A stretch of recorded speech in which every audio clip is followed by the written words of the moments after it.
2022. I'm Ryan Ballingy. Great to have you here with us. We are presented by our friends at French Lake Resort in French Lake, Indiana. We have two stories for you, as the name of the show implies. We have not talked about one story that we'll get to at kind of the back end of this, and then we'll start with the weekend that was in golf and some stories that kind of came out of that, namely the LPGA's CME Group Tour Championship, and we'll kind of bring it all together for you as we have hope you have a great Thanksgiving week. Do a couple shows this week, Monday, Tuesday, Wednesday. Obviously, we're not going to do one Thursday, maybe a Black Friday show. We'll see, depending on how it all works out. But at least three shows this week for you on the YouTube channel, on our website, golfnewsnet.com, and also on your favorite podcasting service and Golf News Net Radio. So, let's start with the LPGA because we had a great finish to the CME Group Tour Championship over the weekend in Naples, Florida. Tiburon Golf Club, which hosted the tournament once again. It's a winner-take-all event, so unlike the other points races that are on the major tours between the PGA Tour and the DP World Tour, it's a little bit different because you have a reset on the FedEx Cup and the Tour Championship, and you have starting strokes and a handicap. On the DP World Tour, the final event is more points, and there's a tournament with a big purse, and we'll talk about that a little bit, but also a bonus pool based on all the points. So there's two kind of separate pools of money to pull from, and there's a reason for that. We'll get to that. But the CME Group Tour Championship is a pure sprint to $2 million. Biggest prize, first place prize, ever awarded in the history of women's golf. So we had a $10 million tournament this year for the U.S. Women's Open presented by ProMedica. First time a purse on the LPGA has reached that amount of money, and $1.8 million went to the winner because 18% is paid to the winner of USGA events at that level. And that on the LPGA typically is 15%.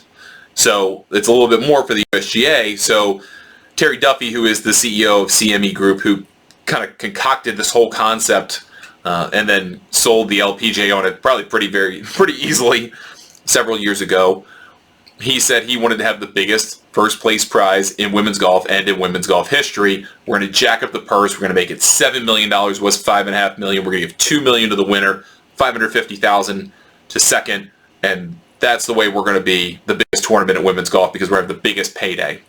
60 players in the field. Now, to qualify, you had to be the top 60 in points somehow getting into the final day or the final week of the season after the Pelican Women's Championship.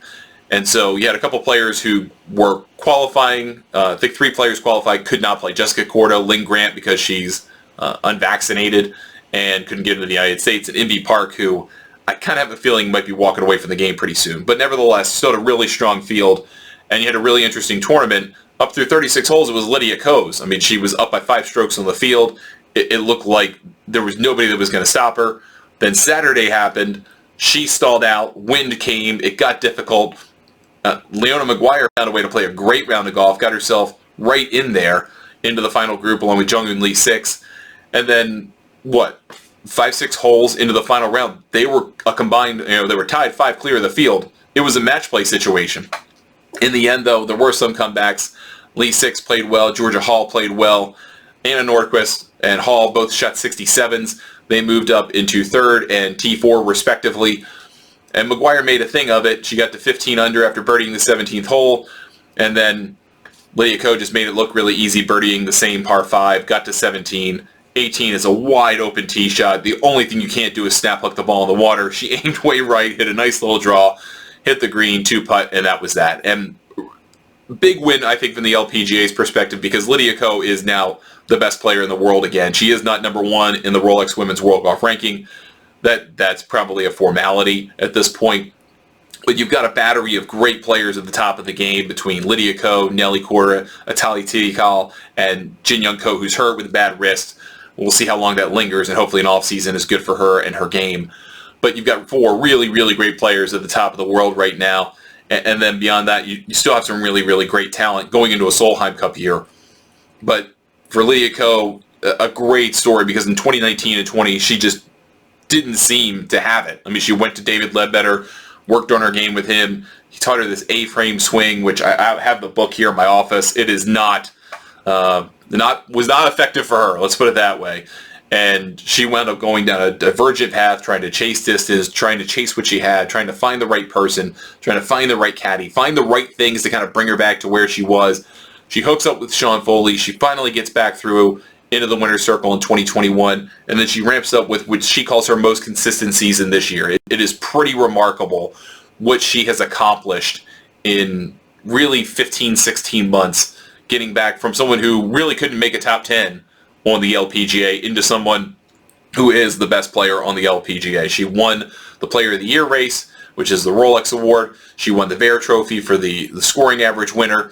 She obviously won the season-ending tournament. She won in Korea, and then she won early in the season as well. And for her to get back to this level is a pretty amazing accomplishment. And she was emotional about it. I mean, I don't really recall any time seeing Lydia Ko cry on the golf course, happy or sad, but winning the golf tournament, it kind of all let it out, and she started crying and being embraced by her fellow players. Her players like her, her peers like her. She's a very likable person, and she's very thoughtful in the way that she talks about herself and golf. She answers thoughtful questions with thoughtful answers, and she's fun to be around. And I think that's really makes her a great ambassador for the tour, and she's someone that's really easy to like. So now she's going to be getting married in the off season. She's 25. She has June, her fiance. She finally mentioned his name. Didn't know that till the newser after she had won. And this was her last tournament as a single person. She's going to get married, and then I assume she will return in January, not taking some kind of extended break, have some kind of honeymoon, and then come back for the 2023 season and hopefully build upon what she has done here that leaves her 2 points away from qualifying for the LPGA's Hall of Fame, which I would argue is one of the most difficult to qualify for in all of sports because it's points-based. There is no voting. You don't get the points, you don't get in. You have to get 27 points, and that's through a combination of wins, major championships, season-ending awards like the Player of the Year and the Bear Trophy. If you get those all adding up over the course of a career, get 27 points, and then you put in whatever amount of 10 years of service, then you get into the Hall of Fame, which is exceedingly difficult to do. You can get the World Golf Hall of Fame on a vote, but you can't get in the LPGA Hall of Fame on a vote. And so that's something that's a big deal, I think, to Lydia Ko, although she downplayed it a little bit after the tournament, said it wasn't necessarily a motivating factor for the next season, but I think it will be once she gets, especially we have 1 point away, 1 win away from that figure. I did want to point out about this week, and I have talked about this elsewhere. We started doing the 19th Hole Golf Show again, which is a once-a-week podcast, kind of deep dive in issues in golf. This is not that. This is more analysis of the top stories of the day pretty quickly, but on the 19th hole, we went into this a little bit, and there's some rough feelings, hurt feelings at the end of the week, I think, for CME Group and Terry Duffy, because the LPGA kind of messed up this week. And Molly Marcoux Salmon, who is the commissioner of the LPGA, admitted as much in this report by Beth Ann Nichols of Golf Week, who's the preeminent reporter on the LPGA along with Steve Eubanks. They do a great job. Eubanks does it for Global Golf Post and the LPGA, but they're out there more often than anybody else. They're the beat writers. And I guess ahead of the week, there was supposed to be CME Group uses this tournament as kind of a VIP thing. A lot of companies do when they sponsor a tournament, bring a sales meeting, they have clients, they bring it all together, and they were supposed to have an outing or a dinner type thing on Tuesday. So Serena Williams was supposed to come speak, and then anywhere from like 10 to 15 top players were supposed to show up and be recognized and be part of it. And so Serena Williams had to cancel for whatever reason, and that was unfortunate. But then all of the LPGA players that were planning on attending didn't show up either. And no one told Terry Duffy, who was standing at a podium, had the lights turned on to acknowledge the players that were there, and none of them were there. So he was personally embarrassed and very upset about that. Rightfully so. Makes sense. Whatever the reason was, whether it was some kind of communication failure, whether it was something on the LPGA's behalf, they needed to communicate better to the folks at CME Group because of the cancellation.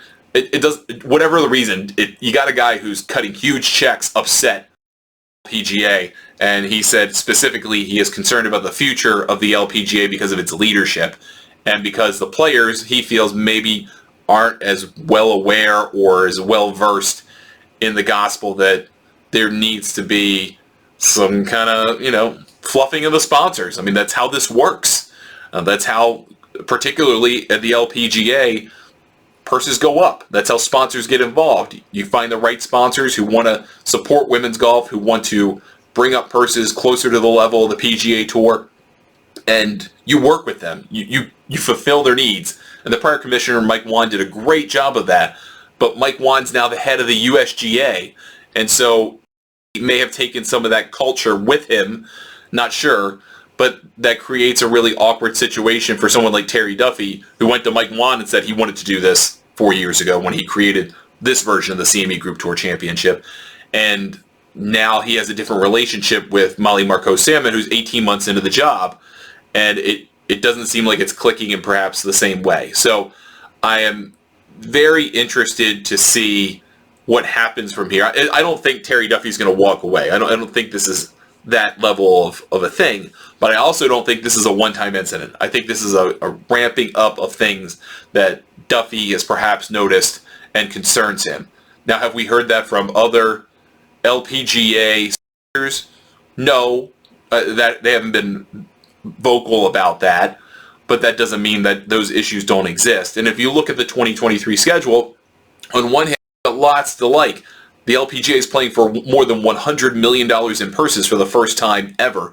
That's a huge accomplishment for the LPGA, and Wood has built over the last, really, Juan's tenure of a decade and the last few years as well. However, half of that money comes from the 5 majors and this tournament, the CME Group Tour Championship. So 6 tournaments out of 33 basically make up half the money.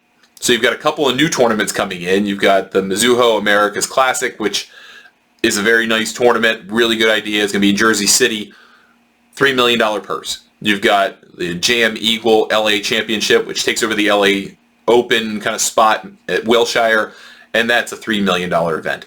You've got a couple of events in China coming back, probably, maybe, the swinging skirts in Taiwan as well. So you've got those 3 tournaments coming back. But you're also losing a couple of tournaments. You lost there's just a couple of different tournaments on the schedule. And you have to have some forethought into trying to bring in new sponsors while supporting the old sponsors who have been there forever and putting on tournaments of $1.5 and $1.75 million purses, trying to bring them up, bring in new sponsors because you want the minimum new purse to be $2 million and put it all together. There's a lot of work that goes into this. Finger point right away, but it seems like there's some leadership challenge perhaps in trying to make all that work. Of course, that's the job, but also among the players to kind of figure out, yes, they're getting great money at the top end of the major championship level from these sponsors that have gotten involved, but at the same time, you've got to be able to work with the classic sponsors and kind of grease the wheels and make it all work for a tour for everybody that has the right number of events. 30 to 33 events is right about right for the LPGA Tour. And so they've got to figure out how to make this jibe with the sponsorship moving forward. All right, second story is something from last week, actually. We just never got to it, and it's something kind of worth digging into. It's worth the time that we have left in the show, and that is Patrick Reed's ridiculous $750 million lawsuit that was filed originally in Texas that moved to Jacksonville in a federal court. That lawsuit has been dismissed by the judge presiding over the case. Now, you may have heard that headline that the case has been dismissed, and that is correct. U.S. District Judge Timothy Corrigan did just that. He dismissed the case, and that was the original case that was filed as a defamation lawsuit against a variety of parties, but the parties were Golf Week and his parent company Gannett, Eamon Lynch, Brandel Chambly, Golf Channel, Damon Hack, and Shane Bacon. They were all named in the original lawsuit for $750 million. And basically just with this notion that Larry Klayman, who is this guy who loves to file frivolous lawsuits, and really I'd probably never won a significant case in his life, but if you look at what he's filed here, he filed a lawsuit that was originally written by like a 7th grader with very poor grammar and very poor understanding of what was at play here.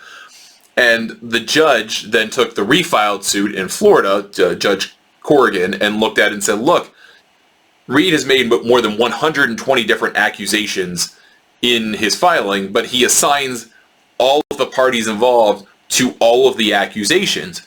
That's not fair. You can't do that. And so this is an improperly filed case. So he dismissed that out of hand and said, this can't work, but you have until December 16th to refile this case with us, refile this complaint with us, doing so correctly. So to read from Corrigan's order, he says, Reed's complaint does not cleanly fit into one of the 4 types of shotgun pleadings, which means get something done really quick.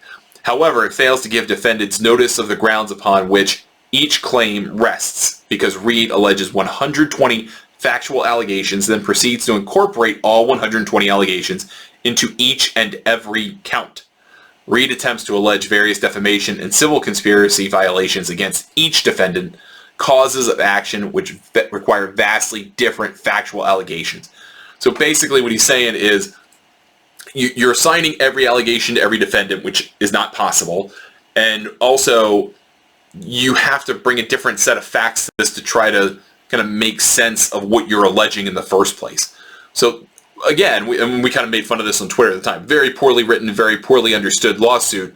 However, he does not have the out-of-hand rejection of the court. He does have until December 16th with Larry Klayman, which is what? 3 weeks away, 4 weeks away, to get it all together and then try to re-sue all these people and see where that goes, which probably very well will be dismissed out of hand again. But Klayman said in a press release about all this that he wanted to make it clear that yes, this complaint was dismissed, but not the whole thing was dismissed. And that is factually accurate, and it's important to point out the case is not done and dusted, just that complaint is written is absolutely gone. Now, there are other cases that Klayman has brought either on Reed's behalf or as a class action lawsuit. So Reed still has another $250 million lawsuit filed against Shane Ryan, Hachette, a publisher, the New York Post, Sports, the Associated Press, and Doug Ferguson, who is the Associated Press beat writer. Similar set of complaints around defamation, and I'm almost certain that will also be dismissed out of hand because it just will be. And then there's another civil action that Klayman brought as a class action lawsuit against the PGA Tour and the DP World Tour and the official World Golf Ranking because it alleges anti-competitive practices and a bunch of other stuff.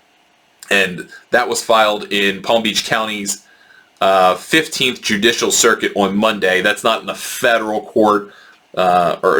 Yes, different case altogether. We'll see where that leads. It's not that Larry Klayman's going away. It's just that his lawsuits are starting to dry up one by one. And we kind of knew this going into it. And this is just going to land Reed worse positioning. And I think Reed does this to himself a lot. And on one hand, that kind of makes me feel sad for the guy because he's being advised in the wrong way by the wrong people to do certain things. And I'm not convinced that this is always his gut instinct. And of course, I'm someone who wants to think the best of people. I have screwed up on takes on Twitter multiple times this year talking about when I fell for Bryson DeChambeau saying he kind of reassessed his relationship with God, and really that was just an excuse or a paper mache to sign with Liv for 9 figures. And then when Cam Smith, won the Open, and the rumors were swirling around him, but said, hey, this is what it's all about, winning the Open Championship, winning the Clare Jug, and then, of course, he signs with Liv. I still don't think that was a mess up. I mean, that was just what I feel about the Open Championship. But still, you have a tendency to kind of want to believe the best in people, and even though I'm a very skeptical person, I'm cynical of people's motivation. However, in this case, Reed has always acted this way. I don't think it's necessarily just petulance on his part. I think he is being supported by people who are leading him astray, who are leading him down the wrong path. There is no way Patrick Reed believed in good conscience that he was going to win $1 billion in 2 lawsuits against all of the folks that he sued. First of all, they don't have the money. Second of all, that was never going to work. And I think the second that he read what was filed, or maybe he never read it at all, he was probably getting roasted left, right, and center from his Liv colleagues. He has sued Fox Sports, the one and only company in American media with a broadcast network that could air Liv Golf. And he has sued them. That doesn't make any sense. And so I'm wondering where he gets this counsel from. How did all of this come about? Did someone contact Patrick Reed through Larry Klayman and say, you know what, buddy, you are owed $1 billion because of defamation. We're going to do it, and we're going to get that money on your behalf. Did Reed believe that? Did he come to that conclusion that, yes, this is it. We've done it. We're going to stick it to the media, get paid back, many times over for the money that we believe we've lost. That doesn't make sense. So I just don't understand where this is coming from, where the advice is coming from, or where it goes from here. Because if it all gets dismissed, and that is absolutely plausible on the personal front, he could refile on the 16th and just get dismissed out of hand again, and that would be the end of it, at least on that suit. And something similar could happen on the $250 million suit against Shane Ryan et al. So then what? Do you just find another person to sue? Do you just walk away? Do you? I mean, what is the state of play for Patrick Reed? And one thing I found out about all of this is interesting. He owns the franchise rights to distribution of Grindworks in this country. So that's why he wears the Grindworks logo on his hat. It's not because they sponsor him. It's because he owns it. It's because it's his. It's his logo to use. So he has backed himself into a corner with the relationships he has created and the way he has worked with people. And I think if he just approached things differently over the years, all of this could have been avoided. The cheating aside, the very blasé use of the rules, laissez-faire use of the rules aside. But I think he could have been better liked if he had just done things differently. And I really wonder sometimes where it went wrong for the guy. He's accomplished a Masters win. That's a big deal in golf. He's won some big tournaments. He's a very gifted golfer. But then everything else just leaves you dumbfounded. And I don't know the answer to that. And I'm probably never going to know the answer to that. But especially because I'm blocked on Twitter by the guy. But I just don't get it. And I wonder how people go down paths like this. So I'll just leave it at that. Leave you to decide. And hopefully you come up with the answer, because I sure as hell am not. That's going to do it for us today. Thank you so much for the company of your time. I appreciate it. If you listen to us through a podcast service, please give us a 5-star review. Helps us reach more people. Thank you for telling people about us. We've had a really great response this last few months since doing the show. Again, Monday, Tuesday, Wednesday show this week. No Thursday, maybe Friday, we'll see, depending on what happens in the world. But thank you so much for checking us out once again, and we will talk to you tomorrow on 2 Off the First.